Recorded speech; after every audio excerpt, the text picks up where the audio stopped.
Hey guys, Ashley French here, and in this video tutorial, I'm going to teach you how to do a faux brick accent wall.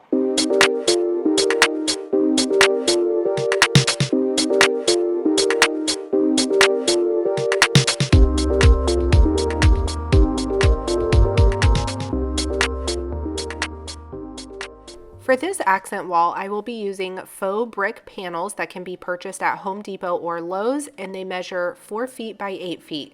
They are usually on the trim and baseboard aisle tucked below like you see here. The tools I will be using are a nail gun with 1.5 to 2 inch nails, a jigsaw, measuring tape, level, drill, stud finder, painter's tape, pencil, and a marker. This is the blank wall I will be using for this tutorial. It already has the baseboard, and I do have boards on the right and left side to mimic the corners or ends of a normal wall. I started by measuring the height and the length of the wall, wrote down those measurements on a piece of paper, and then determined how many brick sheets I would need. I also measured the brick sheets to make sure they measured exactly what their label said, which they did.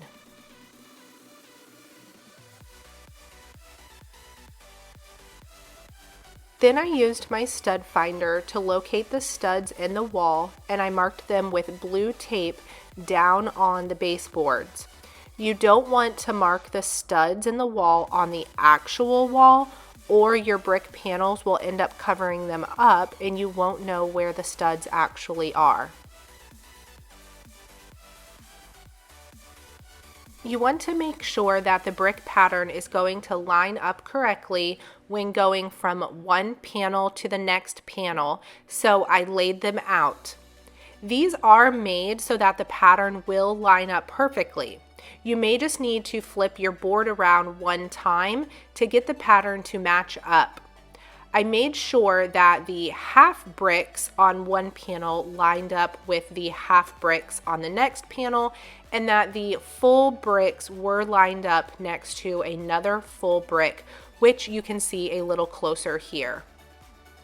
Then, using a marker, I labeled the back of the panels with a number 1 for the first panel, and I noted where the top and the bottom of the panel was. This will ensure that you install the boards in the correct order and in the correct direction. Next, I needed to trim the length of my board since my wall measured 93.5 inches from the top of the baseboard to the ceiling, and my boards are 96 inches long. So I measured out the 93.5 inches, I marked it in pencil in 2 places, and then I used a straight edge to draw a pencil line across the board of where I needed to make my cut. To cut your brick panels, you'll want to prop them up on something like paint cans, or you can lay them across a table with the edge of the panel hanging over the table. Then you can use a regular handsaw like this to make your cut, but this method will be very time consuming. A faster and easier method is to use a jigsaw. I pushed the jigsaw across the panel, staying on the pencil line that I had drawn. You can also use a circular saw to make your cut, or you can push your panel through a table saw to make the cut as well. I find that the jigsaw is the easiest method.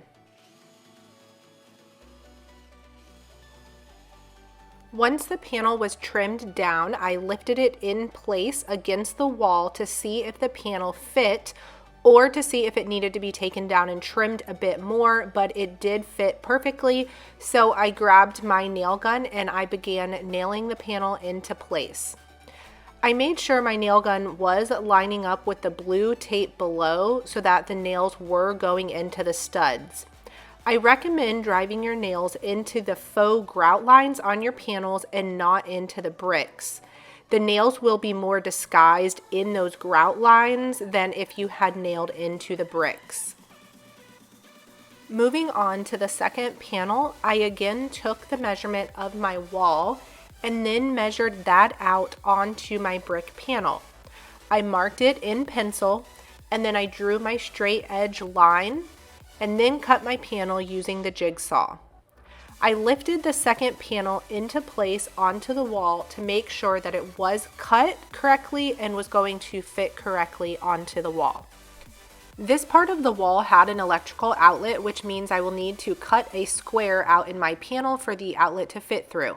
I'm going to share an easy trick for making this cut. First, I unscrew the faceplate off the outlet and I flip it around backwards and push it back on the outlet, but I did not screw it into place.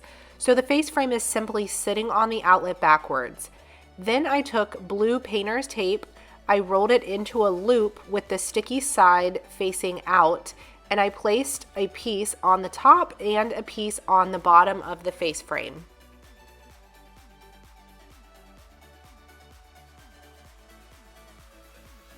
Then I went and picked up my brick panel and carefully lined my panel up onto the top of the baseboard, making sure it was lined up, and then I pressed the brick panel against the wall, pressing firmly in the spot where the outlet was. Then I gently laid the brick panel back down, and the face frame was stuck to the back of the brick panel because of the tape. I laid the brick panel down on the ground and then I traced the outlet using a pencil.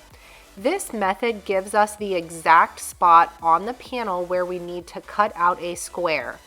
Now, it is very important to understand that we are going to cut just inside the pencil tracing and not actually on the pencil tracing itself.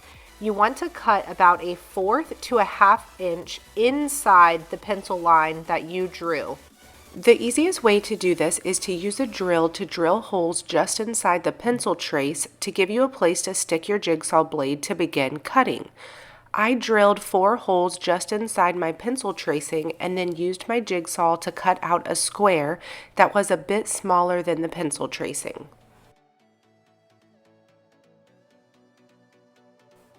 Once you have cut it out, you will need to hold your board up to the wall and see if your cutout fits perfectly around the outlet, or if you need to trim your square cutout just a bit more.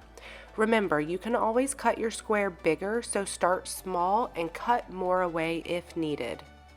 When your square cutout is perfect, nail your panel into place, making sure your nails are going into the grout lines on the panel and are lining up with the studs that you marked. I recommend adding some nails in the grout lines close to the seam to hug the board in tight to the wall, which will help conceal the seam a bit. I want to point out that I did add these metal outlet spacer rings inside my outlets, which are usually recommended when putting any kind of paneling or wall treatment on your wall around an outlet. You can buy them at any hardware store. I recommend checking your local building code to see if these are recommended. Okay, so at this point, you have a faux brick wall. Now, there are a few things you can do if you want a bit of a different look. You can leave the brick as is. If you like this red brick look, you would be done at this point. You can also paint your brick panels. I just recommend using a roller to roll your paint out and then going back with a brush and brushing in between the faux bricks. And you can use just any interior paint that you would use on the walls of your home. Now, another technique that you can do is what's called a German schmear look, and that's the look that I'm going to show you guys now. For the German schmear, I am using a bucket of joint compound, which you can find at any hardware store, and any brand will work. I'm also using plastic putty knives to apply it to the wall. I like to start at the seam and work my way to the left.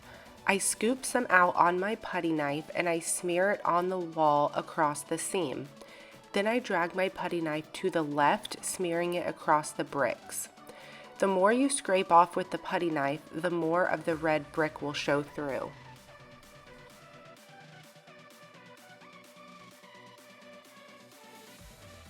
I continue to do this, working my way to the left, smearing it on the wall in a downward motion, and then using the scraper to scrape it to the left to smear it into the bricks.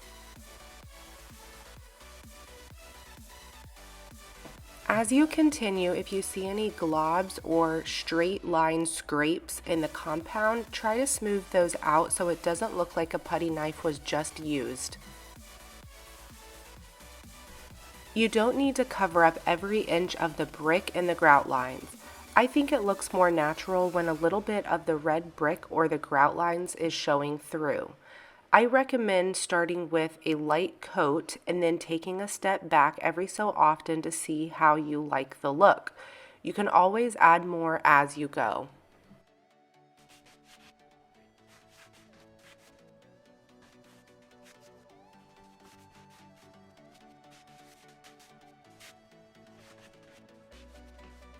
Once I felt like I was done, I stood back and looked at it to find any areas that I thought looked a little bare and I thought needed a little bit more compound, and I added some in those areas.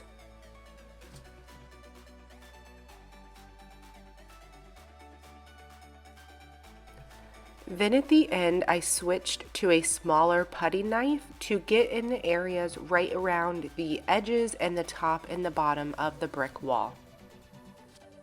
Here is a look at the finished wall. Now, joint compound can be a little dusty to the touch after it is totally dry, so I do recommend doing a very light coat of polyacrylic over top of it.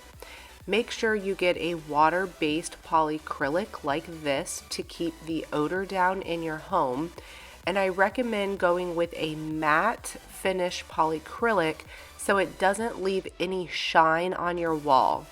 I think the can of spray would be the easiest, but they do also sell it in a can as well. And there you go, your faux brick wall is done. Thank you guys so much for watching this video tutorial, and I hope that you will check out my other video tutorials.